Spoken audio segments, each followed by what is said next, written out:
Tak dobrý den, já vás všichni vítám u poslechu nového podcastu s názvem Sestra, jmenuji Daniela Světová. Tento podcast vznikl jako součást projektu Jsem se sestrou, který má za cíl zvýšit počet zájemců o studium na zdravotnických školách, počet studentů zdravotnických škol a zejména počet absolventů zdravotnických škol, tedy těch, kteří se objeví v praxi a budou vykonávat toto povolání. Nyní je velkou ctí přivítat v našem improvizovaném studiu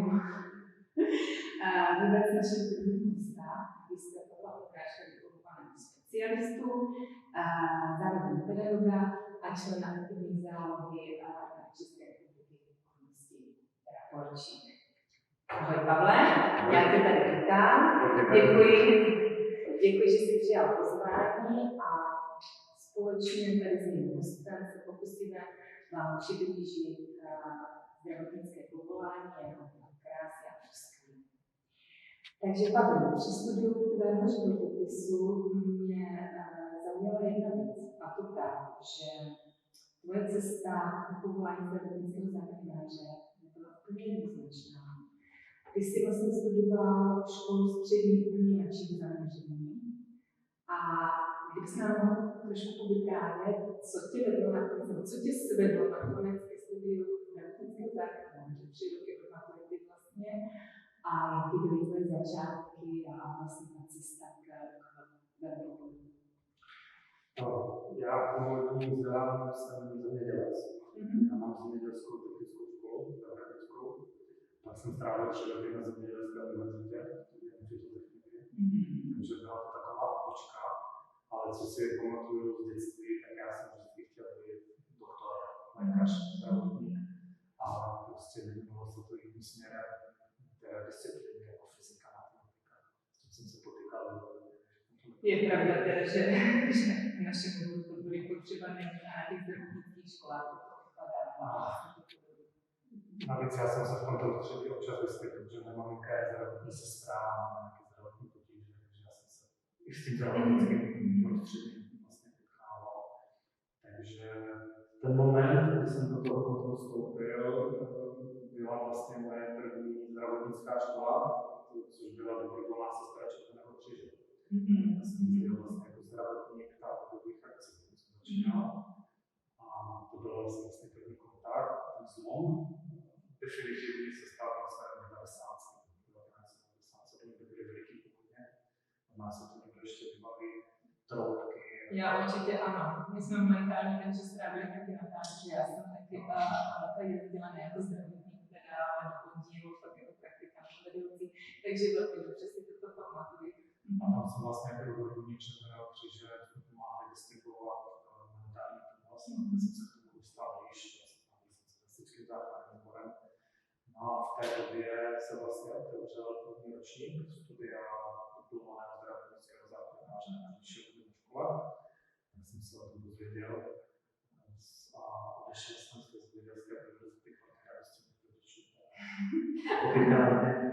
On se nakonec ten tvůj život vyvinul i k jejich vlastní ztrátám vzdělání, i když třeba možná se s tím špatně srovnávat, když jsi vyšel z vysoké školy. Nicméně ty si své a jejich ambice tak naplnil v průběhu života, že můžeš služit, že budeme se tady ještě o tom bavit. Pavli, studium na vyšší odborné zdravotnické škole, náročné to vím, sama jsem absolvovala. Měl jsi během studia nějaké pochybnosti o tom, že jsi obor vybral správně, nebo jakým způsobem, nebo jak dobře si proplouval celým tím studiem, byl jsi srovnaný s tím, že opravdu tohle je to povolání, který jsi si vysnil. Asi jsi narazil na nějaké překážky, že to my všichni, co si během studia určitě nějaké krizové situace jsou. Navíc se tam skutečně začneme setkávat s tou realitou, to znamená opravdu s tím nemocničním prostředím, s utrpením, smrti a tak podobně. Takže to taky mnohé studenty dovedete třeba pak v dalším studium a je pravdou, že bohužel ta ztráta těch studentů v průběhu těch studentských let je veliká. Takže jak jsi se s tím vyrovnával ty, jak ti to ve škole šlo? No, co se týká motivace nebo toho rozhodnutí na zdravotnickou školu, jsem já neměl. Měl jsem veliké štěstí. Když jsem nastoupil na tu školu, tak jsem měl prostě několik motivací.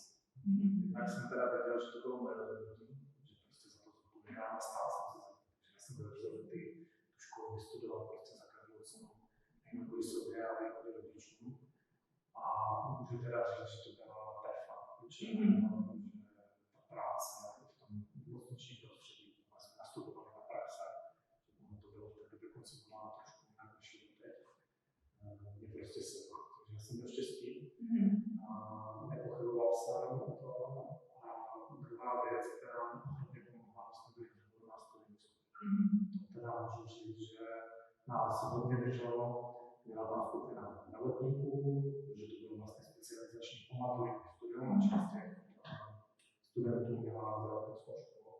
A my jsme tam měli výbor, prostě výbor mal skupinu studijní, kdy jsme se rozdělili na zdravotníky,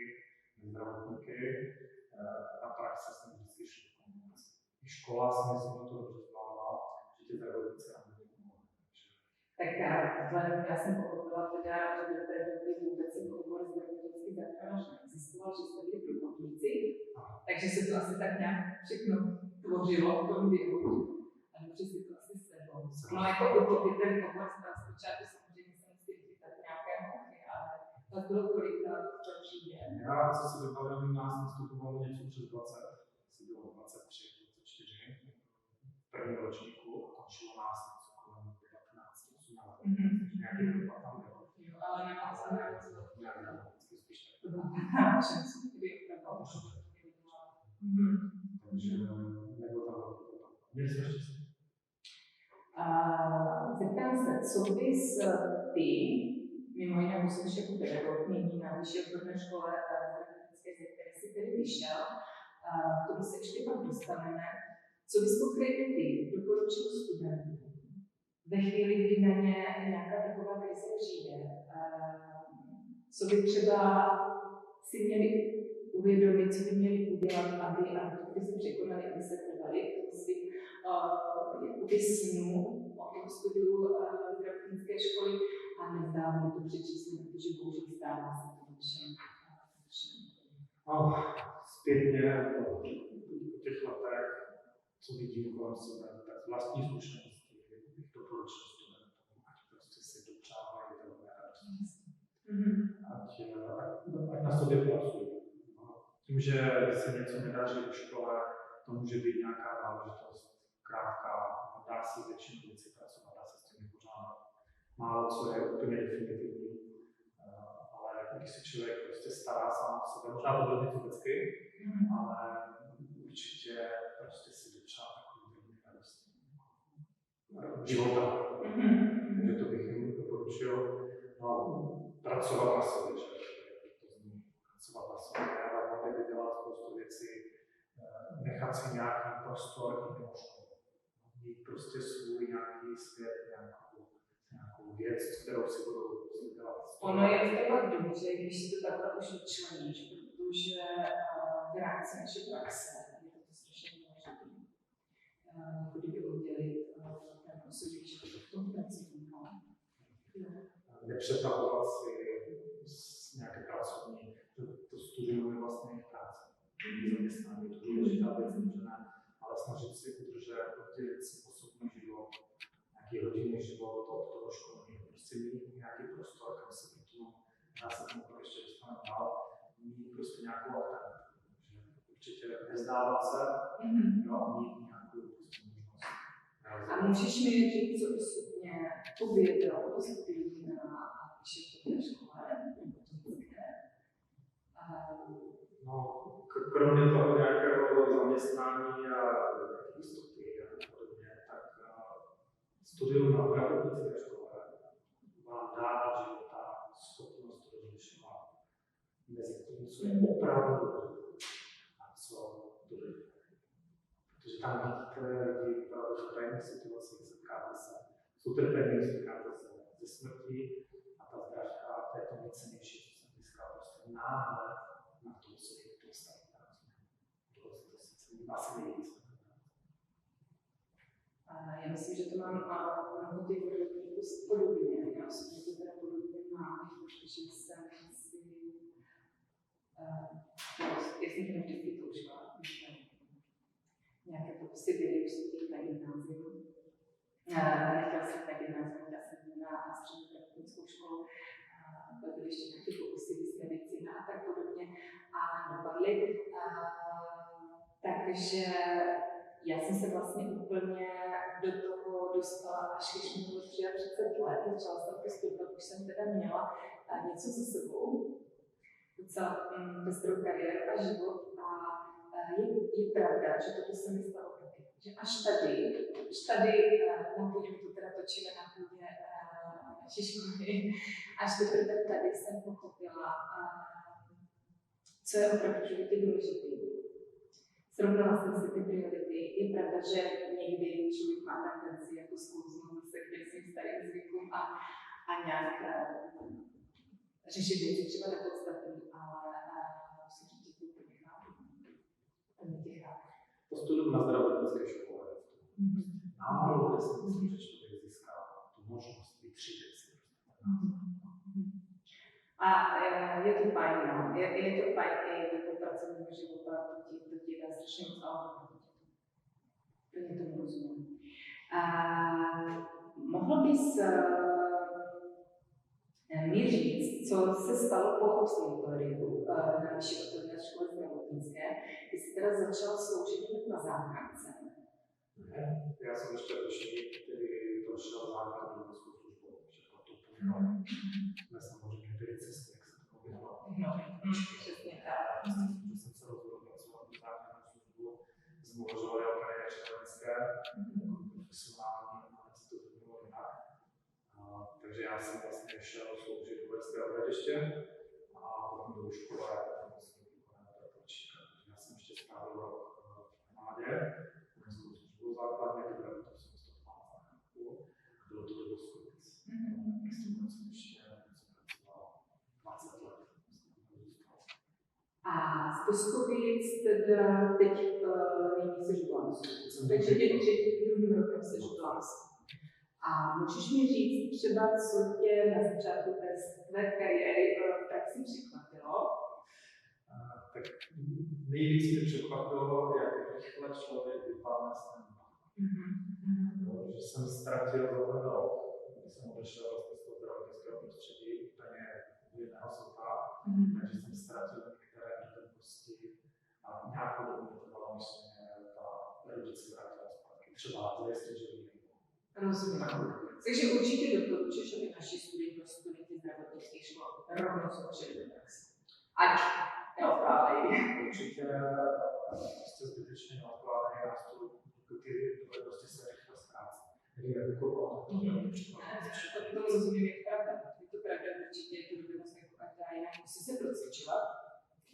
A v tom našem oboru. A hlavně potřebuješ mít nějakou jistotu v té práci. Opravdu jako není hodně, když se tím přepadá. No, technický základ.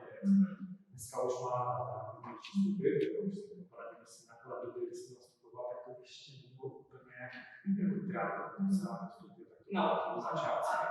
Takže to byla jako fakt podstatná věc. Dobře, Pavli, a chtěla jsem se zeptat ještě stran té profese. Určitě máme všichni nějakou povědomí o tom, že ta práce obnáší, že je to práce náročná, zodpovědná, že se dostáváš do reálných situací krizových, které jsou jako psychicky velmi náročné, nejen fyzicky, ale psychicky. Máš třeba nějaký rituál, jak si s těmito situacemi vypořádáváš, jak dbáš na svou vlastní psychohygienu, jak se jako o sebe staráš, o svou osobu, abys třeba nevyhořel té své profese?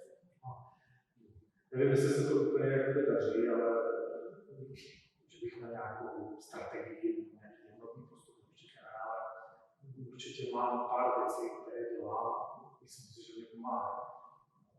Co bych uvedl, tak každé směně vždycky jdu za kolegy a poděkuju.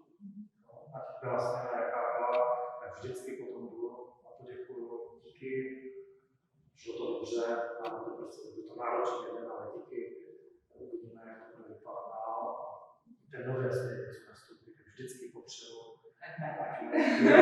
Pacientům všem, kteří nezdraví, tak to je věc, která mi prostě pomáhá. Uzavřít dobře a směrně uzavřít ten den, prostě to smělo.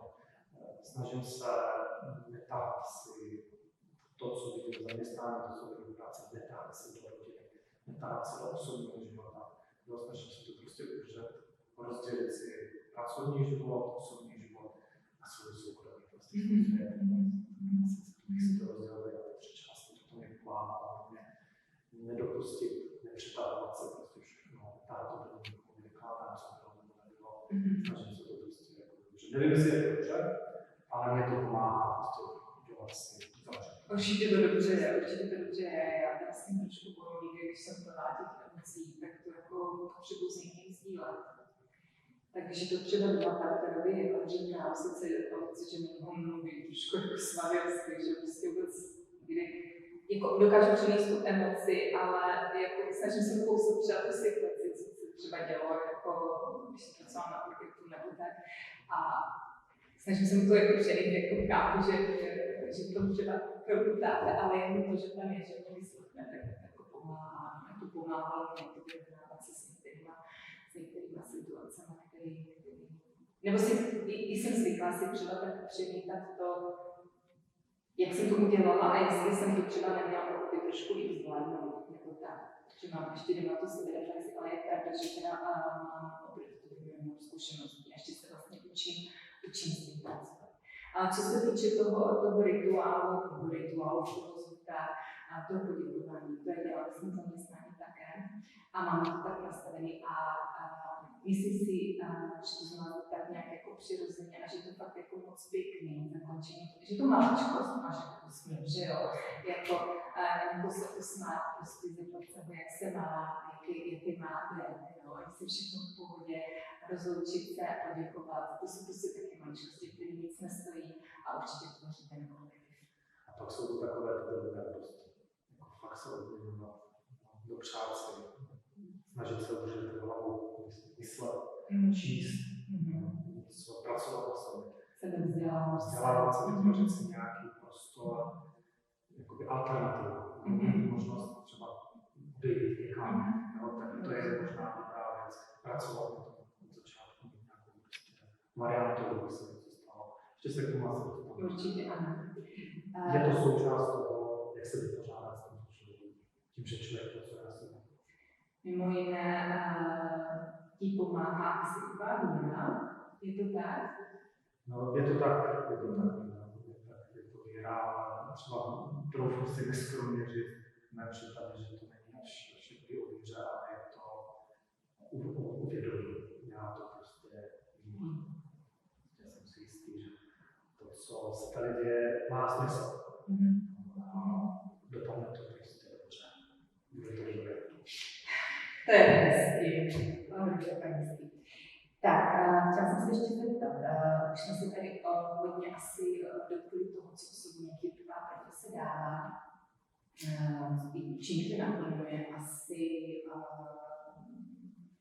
chtěl bys k tomu ještě něco říct, jestli jinak osobně tě to víc posouvá, nebo jak tě to jako naplňuje vnitřně, ta tvá profese. Proč to děláš? Jako řekl jsi někdy, proč já to dělám? To si řekne každý. Jako určitě proč vlastně, co zatím je. Není to nic nového, to potká většinou lidí zaměstnání, zvlášť, že tam pracuje nějakou dobu. Ale je potřeba s tím pracovat. Říct si, proč já tady vlastně jsem, že bych mohl být někde úplně jinde, to je sice dobrá věc, ale dá se s tím pracovat, s těmi pocity. Mě osobně v současné době, že ta pracuji 23 let, tak v současné době je to prostě už jakási stabilita, dávám to jakýsi klid. Ta práce je dobrá. Mě něco jsem se už naučil, něco jsme viděli, tak v současné době mám pocit, že ta práce vydává vlastně pocit jistoty, že jsem už pracoval, něco už jsem viděl. Je to jakási stabilita. Dobrá věc je také, že člověk samozřejmě má pocit, že pomohl někomu, je to taková ta profese prostě pečující, takže to je určitě fajn. Ale asi ten kryt a ta jistota, kterou ten člověk má, asi bych měl říct, rád to řeknu, v současné době máme výborné odborníky. Ta zdravotnická záchranná služba u nás je na špičkové úrovni, na světové úrovni. Máme jednu z nejlepších vybavení, máme možnost se vzdělávat. Zaměstnavatel po té stránce nás se velice dobře stará, takže nemůžeme říct vůbec nic. A je přesto něco, co by z toho systému chtěl změnit? Mě napadá třeba osvěta lidí o tom, kdy v jakých momentech, v jakých situacích volat takovou záchrannou službu, co se řeší v kompetenci praktických lékařů, když se to řeší a v jiných odborných ambulancích, jak se to řeší, když se to řeší a tak. Že ty lidi mnohdy neví nebo nechcou vědět a ta záchranka je samozřejmě v tom systému. Já ti možná zklamu, ale tuhletu ambici jako pracovník zdravotnické záchranné služby já vůbec nemám. Bývaly doby, kdy jsem se rozčiloval tím, jak to je, ale to není věc zdravotnické záchranné služby. To je čistě politická otázka. Je to o zadání politiků pro zdravotnickou záchrannou službu. Je to o zadání voličů, to, co oni očekávají od zdravotnické záchranné služby. A nemá cenu z pozice zdravotníka, který tam prostě pracuje, se tím bavit. Pokud bych měl ambici něco takového měnit, tak bych to chtěl. Takže určitě bychom se o tom mohli bavit sám. No otázka, když do té politiky přijdeš s tím otevřeným srdcem a v té čistotě, jak jsi schopen se tam udržet s těmi svými ambicemi, protože to lidi taky se mohou. Jednu věc, ale jsem se rozhodl, že s tím dělám, začnu dělat. Že to člověk může udělat. Takže já jsem tady ten svůj jako vnitřní boj s tím, že by bylo dobré něco s tím dělat a jsem to překlopil do toho, že prostě budu učit. Ano, to měla být taky jedna z mých otázek, ty jsi mě to krásně nasměroval. Ty jsi teda teďka v současné době také pedagog na Vyšetřovné škole zdravotnické, ze které jsi teda zašel. A chtěla jsem se zeptat právě, co tě k tomu vedlo, že chceš se zkušenosti předávat dál, jestli je to opravdu ta touha, tu svou krásnou profesi ukázat ostatním a předat ji, nebo co tě k tomu vedlo, jako tvoje vlastní ambice? Je to víc. Začalo to ale zajímavě, začalo to asi před 5-6 lety. To rozhodnutí do toho profesionálně. Ty jsi vlastně studoval i tam, což mě teda zaujalo, a ty jsi školu zaměřenou na pedagogickou etiku nebo na etiku? Na etiku. Já jsem vždycky učil. Vlastně od prvního dne, kdy jsem nastoupil na základní, tak jste vyzýváni k tomu, ale neudělal dost školy tady na zdravce, neudělal dost školy tady na pedagogické škole, že to jsou věci. Tak jo, já jsem se tomu nikdy nebránil, mě prostě práce s lidmi asi vždycky bavila a mít možnost předat nějakou zkušenost, to vůbec není špatná věc. Takže já jsem byl jako já jsem učil na Ano, škola. Jsem 3 roky jsem tam učil, v rámci charitku,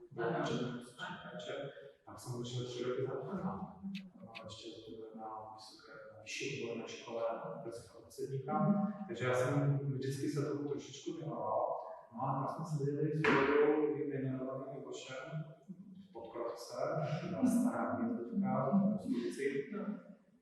Jsme měli každé 3-4 výjezdy, srpen, bez klimatizace, 35 stupňů v té Podkrovce.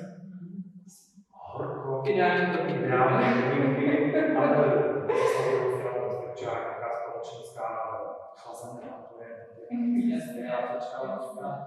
a teď si představ, že tady spolu budeme takhle sedět ještě 20 let. A O tom jsem začal přemýšlet. Ty se, to je to strašně zajímavé, jak nějaká, to, že se to děje, že ovlivňuje jako nějaká situace, tvůj život, že je to prostě takhle, změní se to, ale jak nějaká věta, která prostě přijde z ničeho nic, je schopná prostě ovlivnit tvůj život. A to byl ten moment, kdy jsem o tom začal přemýšlet. A on to možná má celý tak, jako rozumíš, a ty jsi z toho chytla a je z toho teďka ale vlastně jsem se tehdy rozhodl, že by bylo dobré prostě nějakou možnost vystoupit z toho systému. To bych chtěl doporučit. No, prostě to není malomyslnost nebo nějaký vrátka, kloučka, ale reálně mít prostě představu, co bych mohl udělat, ještě kdyby. Je otázka, někomu už mi v zádech, někomu už mi v hlavě, může se na cokoliv. No, prostě mít možnost o tom vystoupit. Tehdy jsem se rozhodl, že se obrátím do zdravotnictví a přihlásil jsem se na vlastně distanční formu studia všeobecné filozofie a hospodářské ekonomické etiky. K tomu jsem se dostal a pak vlastně nám nabídli po absolvování bakalářského stupně studia, nám nabídli možnost pokračovat ve studiu pedagogiky, všeobecné etiky, managementu, vzdělávací zařízení. Takže já jsem jakoby formálně jsem si jenom dotáhl to, co jsem dělal celou tu dobu. Ale dostal jsem nějaké prostě formální vzdělání. A sem na tu školu jsem se vlastně dostal taky, ale to je to, o čem budeme říct. Jsem se vlastně dostal po absolvování praxi v škole, kde prostě odešel pedagog, na den vyučující a byl jsem pozván na nastoupení místo. Učím tady odborné předměty, už teď jako vlastně učitel, učím tady právo, první pomoc, že mám studovanou všeobecnou filozofii, takže snažím se nastoupit do zdravotnických zařízení zpátky, takže učím se pořád něco nového. Ty teda ale v tom studiu ještě nekončíš. Ty jsi teďka dal na postgraduální studium programu učitelství a pedagogické vědy. Momentálně jsi v procesu semivikarozní práce a máš to velmi zajímavý výstup. Jestli bys mohl posluchačům tady vysvětlit, o co se jedná, co by mělo být výstupem? No, výstupem by mělo být koncept modelového pracoviště zdravotníka světových akcí. To zní Takže co si to máte představit? Ale je to v podstatě stan, adaptovaný, modifikovaný stan pro výuku v kurze zdravotníka světových akcí, ale je to i pro výuku vlastně absolventek vyšší zdravotnické školy, mají v kompetenci jít pracovat jako zdravotník nebo na lékařské kurze. A protože jsem jezdil 10 let jako zdravotník, tak jsem snad nazbíral nějakou zkušenost, my jsme tam upravený stan, takže jsem se rozhodl, že... A to byl jako předpokládám klasický stav, kde bylo prostě vybavený. Nebylo to prostě stav za tímto účelem tvořený. Tak, jak to teda pojímáš? My jsme ho lehce modifikovali, udělali jsme tam nějaký police, rozdělíme vybavení povinné, to, co musí zvládnout ten absolvent do 50 kurzu, plus vybavení doporučené. Protože zdravotník absolvent musí zvládnout rozšířenou resuscitaci, tak pracuje tady na tomto projektu. Mělo by to sloužit třeba jako refresh kurzy pro zdravotníky, kteří už třeba jezdí. Ten kurz je postavený tak, že to bude kvalifikaci vlastně nesmizní, tak jim chci nabídnout možnost jít si do toho vašeho sklonu, třeba podnět nějaký refresh, podívat se, jaké jsou to pomůcky, podívat se, jak by si mohl ten stan uspořádat, co by se dalo udělat. Teď na tomhle pracuji. No tak to je krásně, se pořád čím víš, ještě z toho bude nějaký doktorský titul, že jo, takže já nepochybuju, že si ještě tady budu s doktorem. Že jsem se chtěla zeptat, ty kromě toho, že jsi pedagog, jsi záchranář, tak jsi také členem a aktivní zálohy armády České republiky. Chtěla jsem se zeptat, co to všechno obnáší, co musíš absolvovat a co tě k tomu vypadá. Pokud se chcete stát členem aktivní zálohy, je to jenom o vaše budoucnosti v současné době. Je to dobrovolná věc. Není to nic, co by člověk musel dělat. Stačí navštívit vlastně rekrutační středisko armády České republiky, které je v každém kraji. Krajské vojenské velitelství, tam je centrum. A můžete se zeptat, jaké jsou možnosti zapojit se do aktivní Dojdete zdravotní prohlídkou, prověří, zjistí, jestli jste fyzicky schopní, zdravotně schopní se to účastnit a pak vás zařadí do výcviku musíte projít základním vojenským výcvikem, což je 5 týdnů, myslím si, že teď to 5 týdnů. To je dost intenzivní, jsem slyšela od některých členů. Takže tím musíte prostě projít, tam se třídí, pokud pro zdravotníky je dobrá zpráva, existuje kurz super specialisty, ten je zkrácený na 4 týdny. Aha. A ještě Takže už ani co na týden, to nic u nás po 14 týdnech, to rozhodně takže vás zamláda, protože tady tohle výcvik a pak vás přidělí k té které specializaci, kterou potřebujete, kterou máte možnost. Takže je to vlastně o tom rozhodnutí. Určitě ta... A setkáváte se nějak pravidelně nebo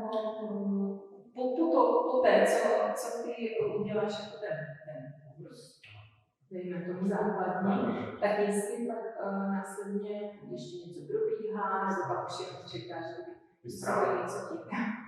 Vy strávíte měsíc v roce výcvikem jako profesionálové, jako vojáci povolání. Armáda si vás vytáhne. A to je každý rok? Každý rok. Čili já trávím každý rok měsíc výcvikem. Já pracuji pro zdravotnickou jednotku, pracuji jako starší sestra na intenzivní péče, takže já měsíc v roce strávím výcvikem na tu své cílovou zkušení. Takže tvůj zaměstnavatel teda vychází vstříc s tím, že tě musíš měsíc a máš to rozdělené teda do 14 dní pilotu. Zaměstnavatel má povinnost povolávací rozkaz a zaměstnavatel dostane kompetenci. Takže dostane jistě finanční náhradu za to, že nás někde jde, já dostanu podpůrek. No tak to je krásné. Je to součást toho.